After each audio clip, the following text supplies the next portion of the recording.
just made a video with the same exact background. This isn't that same video.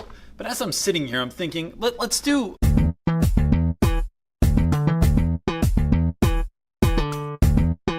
Question is, where do you want to be in 10 years? I see myself in 10 years with 2 beautiful kids, divorced, and then living my best life. In a mansion with a lion. Somebody else's mansion? No, my mansion. Oh, okay. All right. Traveling. Traveling to where? Delaware? No, traveling just around the world. Around our world or around like Mars? Our world. In space? No. Okay. Hopefully, my YouTube channel has grown strong. Now I have 1 kid living good. Just 1 kid? Yeah, just 1 for now. Do you curse on your YouTube channel? No. What's your YouTube channel? The Sauce Kid 23. The Sauce Kid 23? Well, in 10 years, I am most definitely going to see Hamilton at least like 5 times. Gotta reference Hamilton, you know, just in case Lin-Manuel Miranda sees this, he's definitely going to shout me out. But no, in all honesty, 10 years, I see myself like being a teacher and hopefully pursuing my master's. So what do you want to teach? I want to teach English and special ed. Well, special ed in English, however I want to phrase it, however I want to put it. That's what I want to teach, what I want to do with the rest of my life, or for a good bit of my life, because it's a good living. Plus, like, you get to help people, make an impact. So. Center.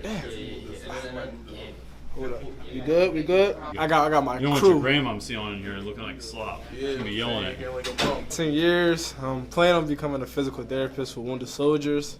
They get like amputated arms or legs. I want to do this because like this profession, get to travel around, help people, and I like to help people, like make them smile, make their day.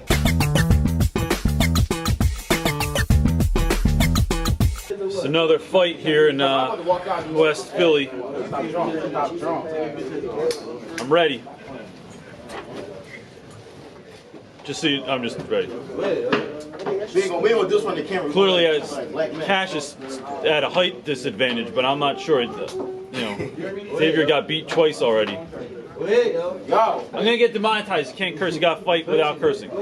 I know it's difficult, but if you follow this channel, you know that I haven't put out a video in a minute, and so I have a new introductory video that I really like. Other than that, it's just been busy. Busy coming back from the holidays. Then my kids have been sick for 2 weeks. Like, one kid got it, and then the other kid got it, and then I've just been either taking care of that or washing a lot of blankets or cleaning a lot of dishes or whatever. Like, it's just been busy.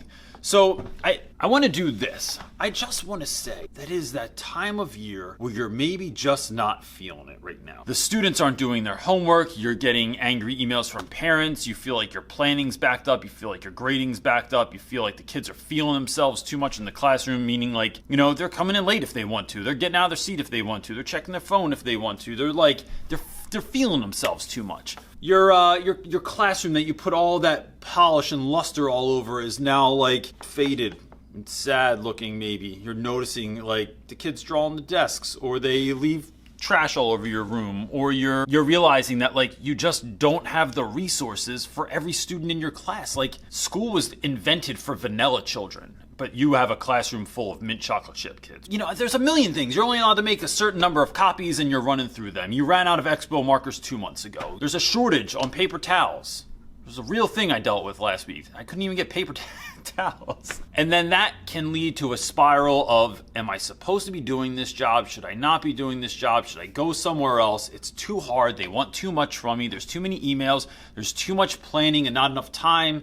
And maybe I've made a video about this, but look, I just think that there's like this pattern every year that I go through where I'm just like, I start flirting with the idea of like, why are we doing this? This job is so hard. We do it for not a ton of pay, right? We do it like, and there's all these limitations put on top of you. And a lot of you have far more limitations than I do. I mean, I'm at least blessed with the idea that we don't do lesson plans at my school. I have complete autonomy in my classroom. I'm allowed to, my rules are my rules, and my principal and the admin back them up. At this point, I think pretty much allowed to do anything that I want to in my room in terms of painting on walls and chalk and building stuff and drilling literally more than 100 holes in that wall over there where the floating bookshelves are. I realize the things that I'm thankful for, but that doesn't make all the other stuff easier. And so I just wanted you to know that, like, look, I think there's a lot of us on YouTube that things look perfect. There's a lot of teachers on Instagram where things look perfect. They look like stuff never goes wrong in their classroom, that their kids are always wonderful, and their classroom is always like super neat and tidy, and there's never anything out of place, and it's like not a harbor for germs and trash and mice. But I think maybe this is a video for me too. This is me. I'm gonna watch myself, and I would tell myself, what advice would Reynolds have for Reynolds watching Real Rap with Reynolds? I think I'd say this. Gosh, hope this doesn't get me in trouble. It's important to remember that your job's hard. Note that, and don't just brush it off like it's never hard for anyone else. And if you even think that, it's nonsense. Knock it off. It's not worth doing because it's hard for everybody. And the people that say that it's not hard for them, they're lying to you. Second is taking care of yourself. Like, what are you doing to counteract the stress and the level of difficulty that you feel at a school? I got pulled out of class last week because a kid needed to talk to me right then because he had some kind of dire situation going on.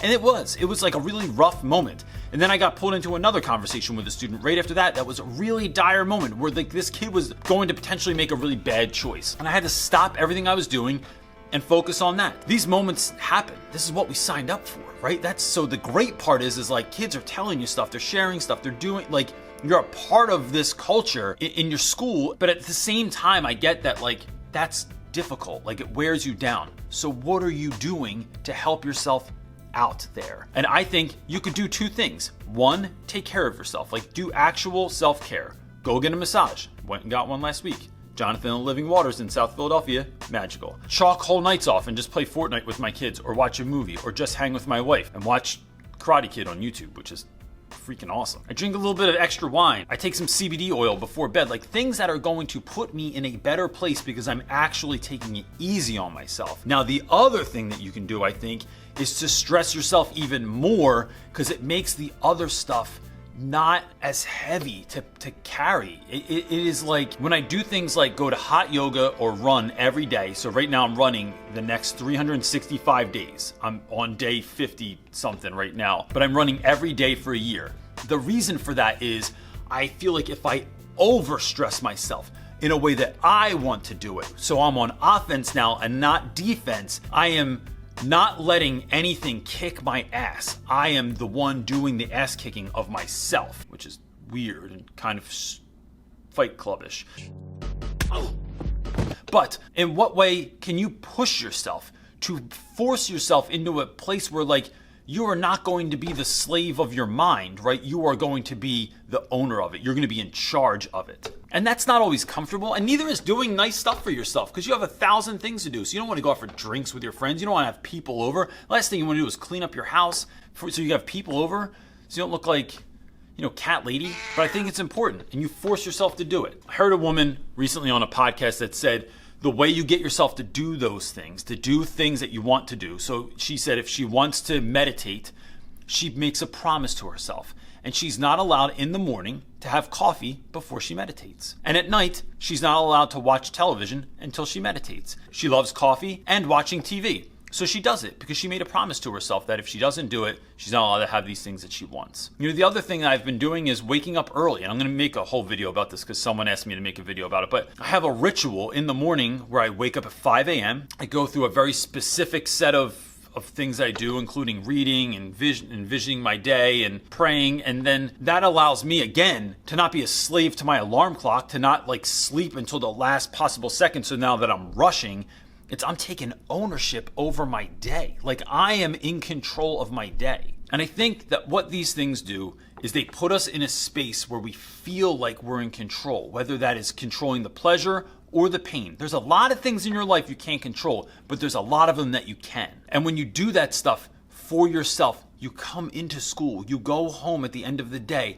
in a different state because you're willing to either care for yourself or run yourself down on purpose so that the stuff coming at you can't even measure up. Like when you run and it's 0 degrees outside. The other day it was 0 degrees outside and there was a 23-mile-per-hour wind blowing and it sucked. Sucked enough that nothing else in my day was gonna it was like, nah, bro, I did this already. And so look, I don't know what that is for you, but I just wanted to tell you a couple of things that I was doing. I realize this isn't like a comprehensive video with all the stuff in it that I do, but I just want you to know more than anything that I'm feeling the same way as a lot of you right now. I'm actively trying to pursue a better version of myself. And I just think that's worth you doing too. So look, I have a request for you before you go. Could you either in the comment section below say something, like if you have a question, please ask. But if you have something that you do, take care of yourself, whether that's stressing yourself out or whether that's actually taking it easy. What do you do that makes this easier for you?